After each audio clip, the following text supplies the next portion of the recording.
John Mahama Kwasia no and our bonnet pa. John Mahama only chased for the meantime. John Mahama Jimmy. Oh, John Mahama only Unia Ibrahim. Now no Mondi Koke Besi Airport. I'm one thing stupid people. Mondi Koke Aba Besi wana mulodu koke. Koke abain koke abusian for koke abusian for Kwasia for stupid people. Pardon no oni niya Ibrahim Mahama. And a day a man kwa sacrifice. Ebusan Twene Jonas I na adwene say Oma Kevin Taylor ene Mahama enya asumdwe. David Oma Mahama enya asumdwe concerning cocaine and seven ebetwa gu ya na je besi na no Ghana yen kan wo hwe no. Twene Jonas echirem say that cocaine de eye Mahama ono nua Ibrahim dia no mu mienu omu ye cocaine dealers omu dealing drugs into omu enka no kro be fire no. Ana verse one say pardon na Mahama ebe chema school for no. Twene Jonas echirem say a rituals bini ne manema bi na Mahama edi ye. In fact, Twene Jonas abe expose Mahama big time concerning party of them a rituals. Other than Kevin Taylor ebe fire, Twene Jonas eke kan chance we mudin kwa asemu a ohunu ye. No so no Twene Jonas abe reply Kevin ko be Taylor. Aha Penyah block media. Meso say any demo. Obe like video da ma over subscribe button and subscribe click notification icon no latest update. Na ba chere wa dwen da ma me e wo comment. Meso so baswa. Na chi video ma onu aso enya bi ahye. 80 Enra Kevin Taylor na oye live streaming ele ja obi anim de see ye okotisi Twene Jonas so ele ni okeka na adwen kira Twene Jonas tan so una is straight up say ensem de bebrebe na Kevin Taylor e ka kira Twene Jonas enra join a live session what I say let's na man for air train asemo a Twene so ere ba etine Twene so ba live na on so be smart straight bullet to Kevin Taylor. Kevin Taylor ya boss Kevin Taylor no ni nyina nse o Kwasia bedu America is a land of opportunity ka we sikani kura nkenchen there bi wagimenti uti amabroni abere bi na abefa no so masoma no na John Mahama aboa no afa na sifie no hoye adwuma ema no odi nkofo atema no na omude taxpayers money man edi aduane man di eti I say ko be sorry akopa adwuma ye no save sika no build the wealth no there bi what them only income bia only W2 onye adwuma bi ontua tax ma ban enti ablabo we na abebo John Mahama 3 years pe me de ko position enti oko position hwan na beto aduane amwadi NDC fo ebi kura omdi obi foforo na beba say nipa kro na bia no onimo now friends so man usika na onfiu enti opportunity comes at once oya abrantie obeyere obepe adwuma bi do abra baye no da bi uto oti dem oni hweme anya hwe no $1 million gum account mo egu anu account keke egu high your savings account minya 10% of $1 million or the find say $100 million 10% biano minya $1 million every month interest keke me benefit enti adan na won so no kopa adwuma nye na won save sika na won me the wealth na udi aberewa we yachi na abruana edwasi dem na wo she basement na wo huru nkukuom na wo prapra se na mnim say somebody some big man bi na msuma me nkura so mkɔhwe no because I got siki I got so much money and I'm tia muka no mko Seattle ko chini ya manhu no ne ya ko Virginia ya ko ya first Washington ko sa dwani nyina me to Washington ya ko Washington Metro DC Metro ko chini ya hu akwa no ansana Ghana ni bi matip of say one ne mane kusku enti omo Virginia akura bi ase ti Virginia ono mo kire omo ne fi address ma ya me ma me nkura ne kotina fi o monitor na se adwumo ya ne se o de nkura ko school o de omo kwa no pa odware omo de omo kwa na awia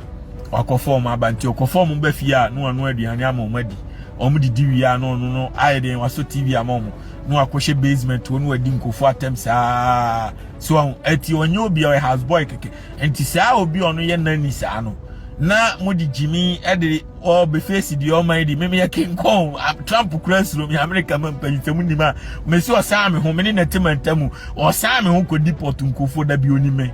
o saa me ho ni security fo agimefo ni nyina ni me o mu nyina saa me ho enim pa me just Starbucks on say me DS cafe coffee Starbucks the most expensive coffee in the whole United States ni logo na bo no betimi ya Google coffee shop and board ni coffee we nko anu obi boss me akatua e Ghana obi boss me sikani boss me akatua o Ghana coffee we nko 1 cup so enti me di escafo coffee na coffee no ni office no e Trump building no enti me kono ogina ho no so abeje coffee Wow, almost na home because I want to hear him go hear ni ono oh it's called the koto Starbucks. There be ono hear ni no do Starbucks who logo now so mo from Jimmy nko e coffee am ton store $2 and $1 no na mo Jimmy mo deje $15 and $20 and I mo deje $50 mo ni charge because hear ni no the whole day no when you sky $100 into you mu 50 akoto coffee I ensuo keke na anoma o se mo ya wala no and I hear you when you skakesi a day $150. What you say me a day be $5 million. If I'm spending $100 and $500 and $1,000 a day, I ain't coming. So also be born now doing egg can be pa edit treno. Now back here in Chebia and I say cocaine and say a pie Ghana hanomo. I cocaine quite renting for John or no. I already say plain by and the cocaine by Italian Rimuin, Yaquacheno. But Strebesino. As an investigation to mean cocaine deal in the investigation papa behind to mean so. And after so pardon Mahama ever chair. In fact, Twene Jonas obvious with Mahama bedtime extra cocaine there. And you know on Ibrahim Mahama and a deal or no one in Ibrahim Mahama and a deal cocaine to Unimubi Mahama in movie. And what is a partner so no. Ninyan Semua and Kamal Krabia using a Mahama at the end Niama or the end Niama. young within my fire. Was it Kevin Taylor was insulting you yesterday? John Mahama Kwasia and our bonnet part. John Mahama only chanced for the meantime. John Mahama Jimmy. Oh, John Mahama only Unia Ibrahim. Now no Mundi Koke Besi Airport. And Tim Barima Koka and Nam di Jimmy Aquachino, Bokufu Kumunipa, Muntim Kocheba, Kukura, Muafi and Fin, stupid people. Modi Koke, Abba Besiwana Mulodu Koke, Koke Abain, Koke Abusian for Koke. Koke abusian for Kwasia for stupid people, lazy people, selfish people, mu wiwia o manya pade mu aban won aban a ono na hwe airport so na alupre besi olodu coke na aban ni ni mo hwe aviation for ho an control mo nya John Mahama Kwasia panyi ne control mo na aban na betena wo twantro se ono coke no ni mo hwe na why woni mo hwe a coke no why dia why ne be di na alupre be ba besi airport wa aban ni nim ni pakra ne dia Gawan na betimi abebodua say oko abrochire na obedru airport ayenye ni passport enyi ni information enhwe ni paban a woye enti ne luggage si wa yemfa ne di mo luggage no enti okodru box no ma ana luggage no plane no cargo plane yiga luggage no go se kim onim tag ebobo ho no obi adin bo ho enti adan ne yentimi mabo asimasi din se asimasi na koku ne ne dia omo ablash aforce wa twetwe scammer journalists in the media for some obi anka koku no asem go kefo nkwasiafo de mama me dem ho ase na munyimi ho me so jersey mo so every single day down mu misa akofo ado e munim de emti ye ho Mumbisa Akufuado, ask Akufuado, Twene Jonas history. What can Twene Jonas do? I am Kofu, Modiamu ye biomba catch him. Once I see a Kobi Trogo says, I must start taking Napunko for.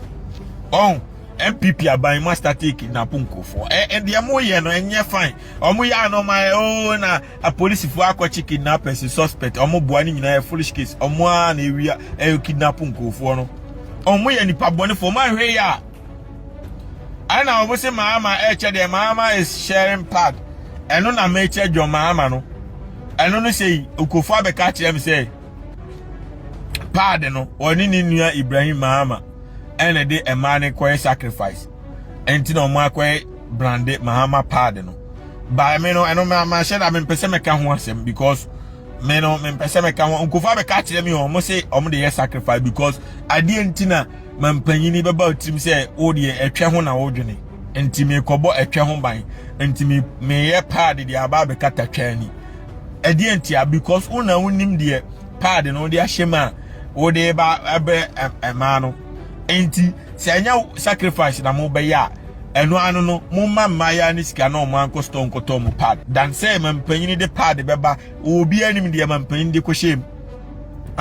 mampanyini bia ni wiase o chepad America nyina o pese oboa ma omo musika na omo incentive omo musika omo abekọ akoto de omo ade bekatani se etam no pese omo ewani se tissue no pese o de fam ani a enye mampanyini asem nya na akọ chepad omo obi se obi twem betinsuo enti onfa ade nkata ne twani etwe ho asem na wodwene adwaman mampanyini NDC fo nkwasiafo enti pad na mo che no mo fan che books what I say mo fan che because ukoma oba bibi e say o ma be ma bi nya say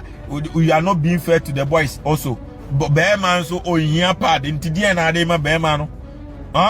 mo na mo nim sacrifice amode o mo koye agimefo enti se mo ya wudifo a me ka no cry o ma be ka che me na me ya na ma sheda me be se me kasa because mo ba en che enti me be se me di jabe ko mo so gidigidi sa but ma jimi ni nti na me ye nan me bo mo kokko no the same jimi a mo jimi no sa na bibi be jimi a homa so no mo ntie ne won se o mo te wo se o mo ye Thanksgiving o mo ho afia na o mo ka no kra o Twene Jonas kan e o mo ntimi mo me di o no mo de wan yi love you no ni na ye wi akokrafo sika no ye wi anku ni nyina me be ka kire o se mampanyini nya kronfo akufuado aje nkokrafo nyina sika mo mawu kama ni sika waboa no 30 years die bu o se me ko pension amadidi e wo ho ni pension oluman 70 years na ma wi ni sika nyina na onya sika nto aduane ni papa ne be kan ya de chi ya na akufuado bo pa me ye kokko no enti se mo ye sa na mo ya wudifo a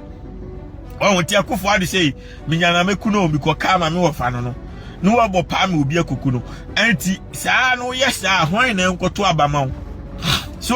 enti se John Mahama mo so abai o manya ikokusem na da bia ye de koke abesi airport lodu won Ibrahim Mahama no oye koke dealer mo kan se on fa ko Nigeria no nko dilin koke wo ye ne saa wo manum na da bia koku sema na anu amubaye amako lodu private jet abesi wo jet na mu lodu koku ma adan ma jimi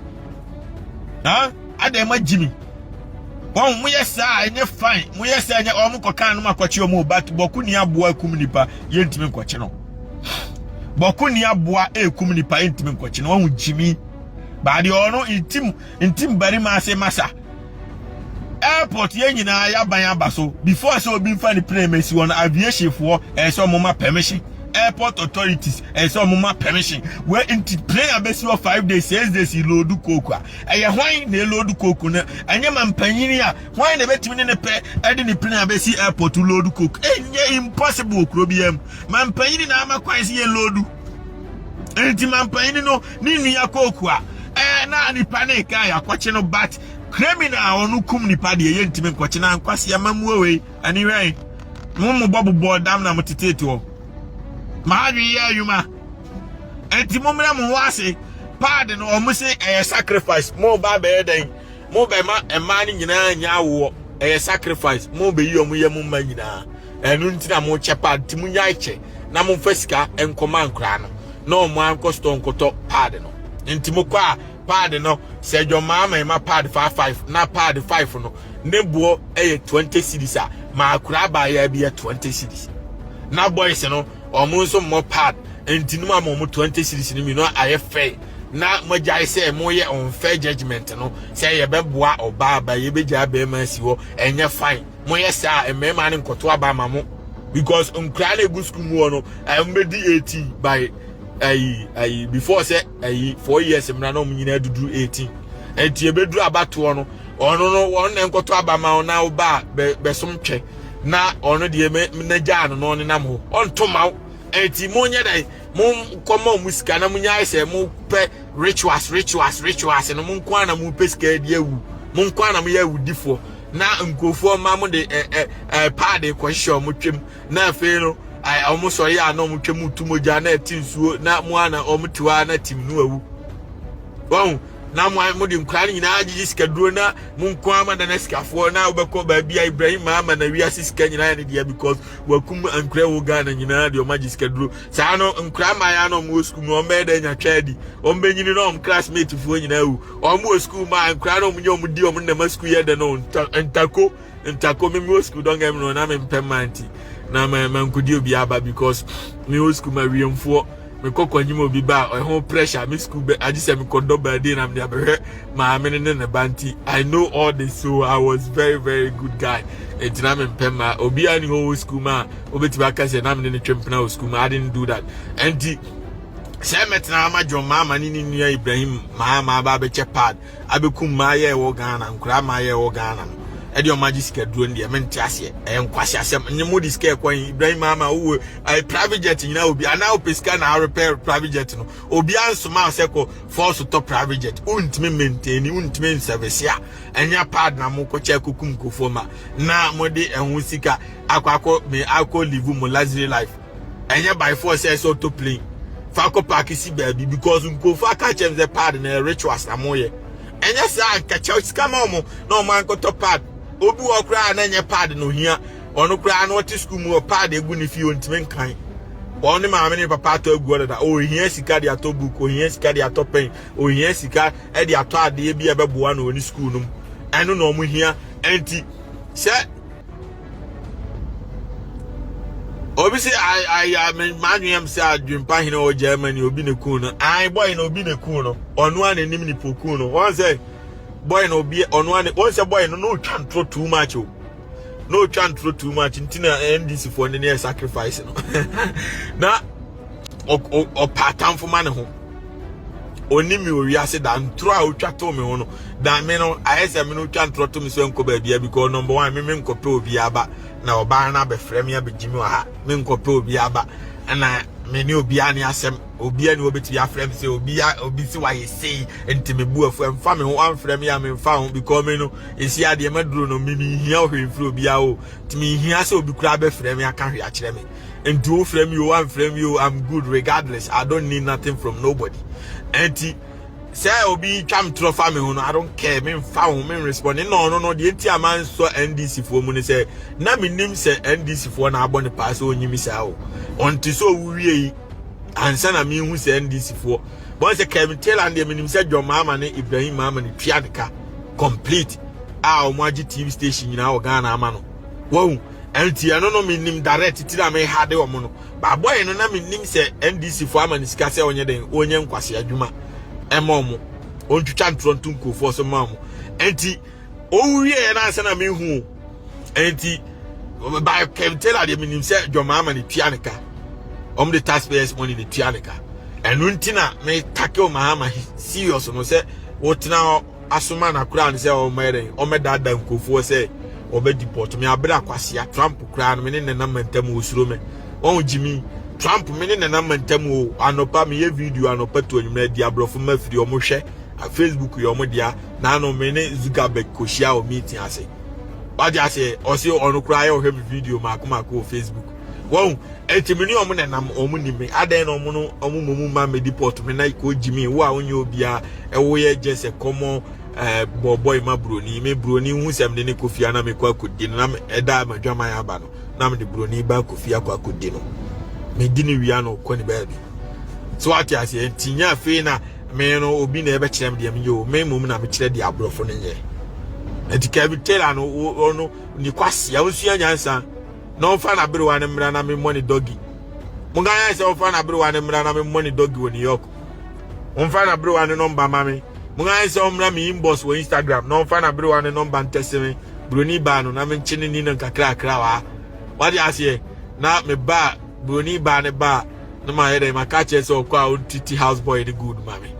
wadi ase o kwa on titi house boy the good mami Kwasia Penyah say me den be court Kwasia court be me Twene Jonas ye de be court America court slow me so wagimi a hu fi ate Ghana court kra de me timi aba be bo judges na ndi so kra akomba bi cause ma jimi obi kum ni pa oboko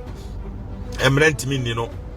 na ai obi simo de koke aba eno de yakwache no won jimi Kwasia semu anyway obi say asha mo de say ono na eren ono na to edan wo landing ma otumfo de nka oh asha no am mental problem we otumfo agimi wakobo paama ne nkura na idi matem ankura ne bomidu abat ade enye no kra we enye no kra otumfo te we wi asantefo gold sikasa enti sika wo no ebi ni otumfo sika ne ebi ni Ibrahim Mahama ne Kwasia form ye de na mo from West Kafo no otumfo we sika daima Asantefo gold ni nyira woni politician ni na wi abom ansana proto ba ko mo toma nipa 5 proto no so mo twa ni billion o come and share this sky day proto sika ba Kumasi plot a good I incline for one of my here Jimmy auto plot and for so man so no auto plot no man Santifo beda na East Legon Santifo beji no me executive owner na East Legon for ne only Asantifo ne only East Legon dan plot nyina because I incline for him for na Jimmy no makojije no $10 any 10 million 20 million no munu ato wa fa no mu twa ne $1 billion no mu didi wo ho. But Kumasi dear Oba what was you fear no crazy sweary no tune for one and crown as no massa be buatu no massa charge you scafofro protwa what on Kumasi 5 years no or mutim the letter bro sabe tia prot the canasa be bufie no wa ko tia be buatu agu ti omo sika omoji wo kro omoji wo wiase yes sika keto police for no otum for ato mo nyina hia enti otum for ahia mode crazy abegina utima na judge me no massa stone boy now hair no shetawale now hair na no yati ase become the come the omo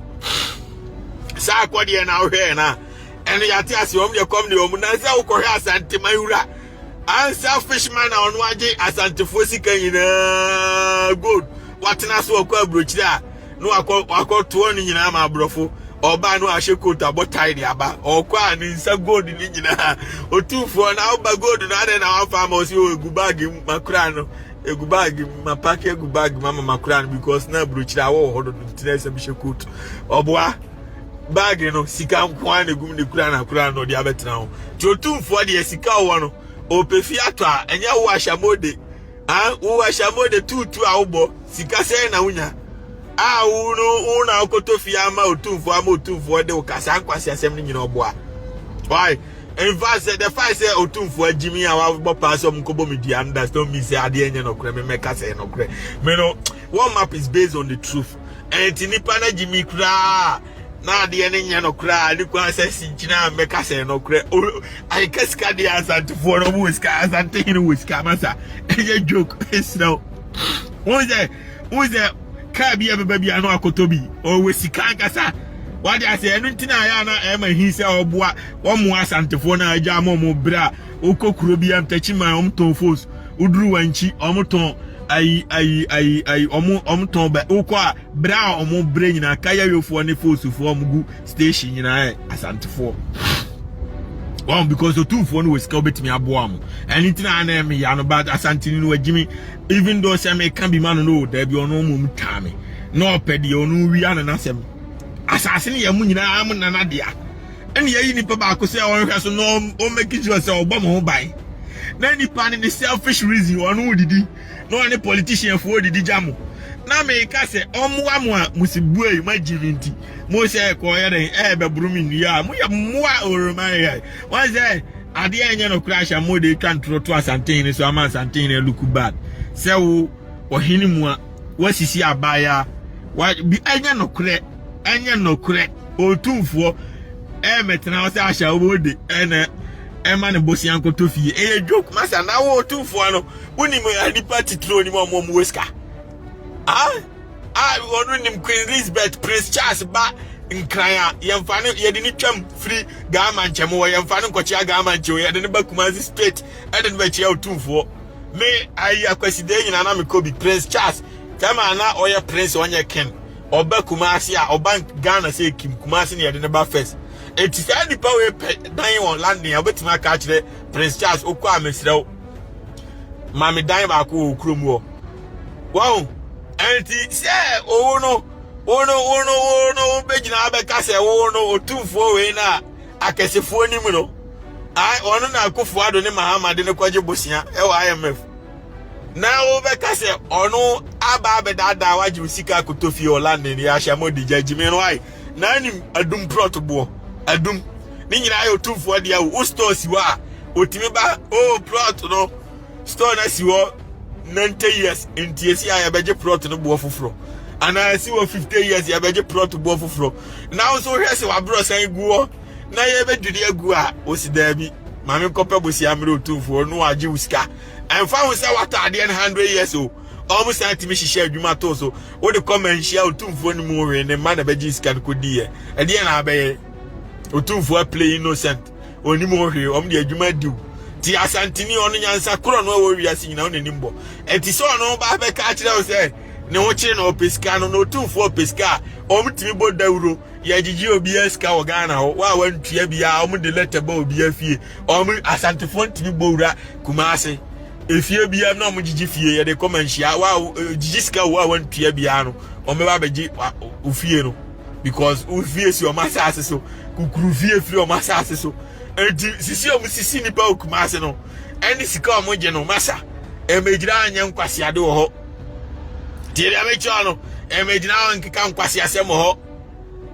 Akia friend do go to Ozzy ya story ya mama nko na akia friend do go to pame and ya meko hey anyone cheap house no share contractor for no omni omuka na me BMW no hwani yo na mesiu America ban mo be ya mesiu America ban obisi Kevin Taylor say obe make sure say they will deport yeah asem me kra ke munga yes o make sure say obe free slavery life no aba be de ne ho te se de me de me ho na anya oba na kire me de me nye je safwa na ko gosko koye shopping bra oba be ohuru kukuom na afi no beberen ko dware nkura no na bo mo pampers san Kwasia life no eye oba adwuma nye be ma adwuma enti se ono adane oba wo obi krom no o make sure say obe review obe dey obe remove ne ho from sa life no no mu ma de no eno na onwene ono ane ho ma ne madwene me ho na omo mbe deport me na kufu adu timi kopa Biden achew deport Twene Jonas mami yo anko wie hwe na nya ofui ti se Kevin Taylor no fi New York kura obo be yira akufu adu no ba na oje executive hotel wa hawo emre bia na me pena kunu yom be kire me ano an security phone be kire me hotel no dem a first class hotel expensive hotel everyone na bia no blow $70,000 what I say no dim ko for mama ya from MPP ladies abego no din say wo mtwem ho ni nyina mo kire me ono client me and deport me na wo ti wo hu $70,000 da akufu ado ba was taxpayers money na briefcase no se sama ma o de bisa se wa broni ni fi otimo ai Canada wan tomano e yakufu adu taxpayers money e levy sika no de tomano ono kura no wantimi and deport de o mai na Kwasia mpanyini unfi wona abetima deport me uni twasere wat Kwasia mpanyini ko jimi etimi yana me mo sia na appropriate time no ma baba e ma talk anu dwa Kevin Taylor onye obia is just ma talking na me blame John Mahama Kwasia mpanyini oni ni nua Ibrahim Mahama won mona meble mumu se mo kobo pa unim se Twene Jonas eye de almighty ummejimi wa hana nko free asema betene ba bi be ka bia o me ba ka kire because me no ewiase nyina look up to me NDC ni look up to me MPP ni look up to me asantini tuwe o look up to me because ni kuro me ni jimi ya me na metima ka kire no ono ntime nka saa na NDC ni mampanyini John Mahama Kwasia mpanyini jimi ya ntime nka me na me ka kire no ntime o look up to me saa na akufuado MPP ni mampanyini ba omiya Kwasia mpanyini oni Canada Japan mu jimi wo Ghana ontime nkoka me na metimi aka ama no enti se MPP fo be ja jimi no ma unite no ma ye one people no muti omo ho aya akono no me na metimi aka ama omo because omo nyina omusuro omo leaders no me na minsuro bia o wiase akwa friend ko to say NDC party is affiliated for are not happy with you. I know na make sure omo no NDC for no omo jimi ni say obi akobo pa entika osamo no mo hu say Twene Jonas ni ye de almighty won untime Twene Jonas mu nyina mu kamo platform bum kura mu nuru mi followers mu ya popular nka mu followers chairman enti the way am see huge no mamu nkobo pa emma ha because mo bo pa ne pe mbeba be den mbeba be kan ti se obi abade mo beto amani ma se nka mba yi mu film se oh nyi ne asoma Kevin Taylor aboa no Mahama ni mo hwe dabi omu nyina asofo asi omani no mu di matemeche se Mahama na abom pa se mo mrade a meni mu nyina be simple as ABC na there's no favoritism in warm up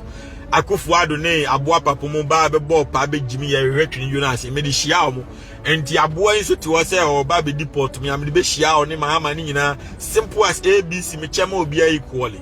and obi tregu no illegal mining all over. Sisi akra de NDC for ye illegal mining no main road. Omo ye okrum finfin na. Wo de ma temi de wo ma bebre omo. Me ba be gina omo so. Your friend Duko to say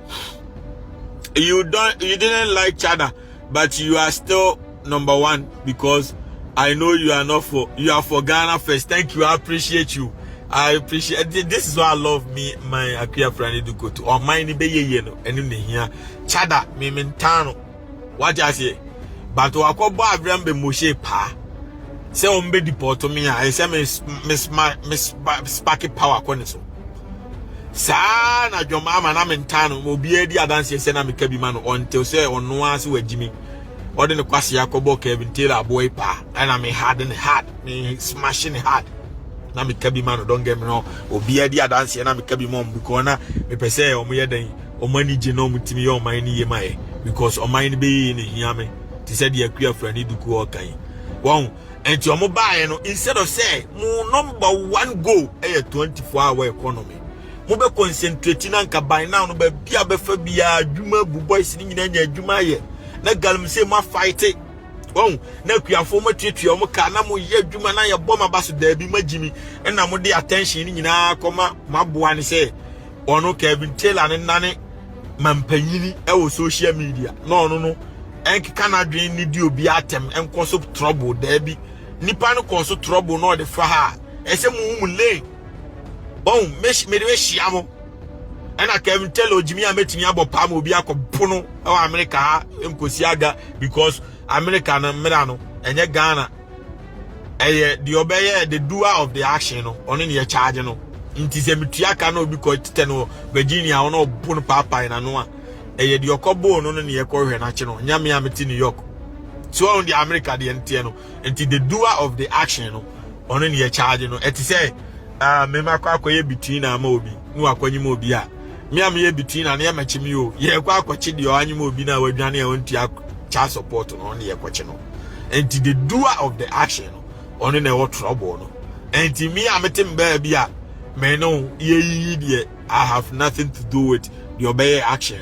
Akua friend do go to say we shall all focus on Ghana interests. And no na me and until what ban concentrate on the 24-hour economy. Na bia adwuma ube jimisi ya to say the MVP for be here no mako lose. Because me na mo di me jimi no me mo be ko opposition no na aka se de na me de ye mo. Me no be ko opposition ba mo ba no man fama me jimi. Ana ai mo ye adwuma me na me hype wa ma obi ate say oh your mama e boy adwumanti ye mfa NDC for international bi da bi ma jiminti ye nkobo pa na Twene Jonas mfa meto amanie ma me de mbeto mu nso kama because munnim pefe say aboa yi ontimi deport kotere kra what you say e wa America ni po betima deport obi adwo ai Trump asa Trump nkwani ni pa onu betimi aka say anu say o say why executive order mo bianca Spanish wa America brofo nkwa no bianca because Spanish ni bi kojimi